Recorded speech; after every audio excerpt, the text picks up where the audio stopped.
લક્ષ્ય ન્યૂઝ, એક નજર, એક લક્ષ્ય.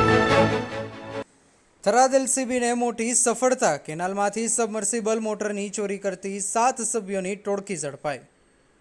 થરાદ એલસીબી ટીમે કેનાલમાંથી સબમર્સિબલ મોટરની ચોરી કરતી ટોળકીનો પર્દાફાશ કરી મોટી સફળતા મેળવી છે.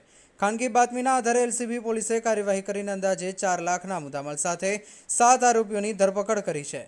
પ્રાથમિક તપાસ મુજબ આ ટોળકી થરાદ તાલુકાના ડેલ ગામ સહિત આસપાસના વિસ્તારોમાં રાત્રિના સમયે કેનાલ પરથી સબમર્સિબલ મોટરોની ચોરી કરતી હતી.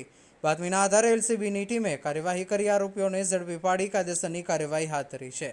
ઝડપાયેલા આરોપીઓના નામમાં ઠાકોર દિલીપભાઈ, ઠાકોર શામળાભાઈ, ઠાકોર રાહુલભાઈ, ઠાકોર દિનેશભાઈ, ઠાકોર વિનોદભાઈ, ઠાકોર વિક્રમભાઈ, બલોચ મિદાર ખાન. પોલીસે આરોપીઓ સામે ભારતીય નાગરિક સુરક્ષા સંહિતા 2003ની સંબંધિત કાયદાકીય જોગવાઈઓ હેઠળ ગુનો નોંધી વધુ તપાસ હાથ ધરી છે. અહેવાલ રાજપૂત ભાલાભાઈ, વાવ, થરાદ.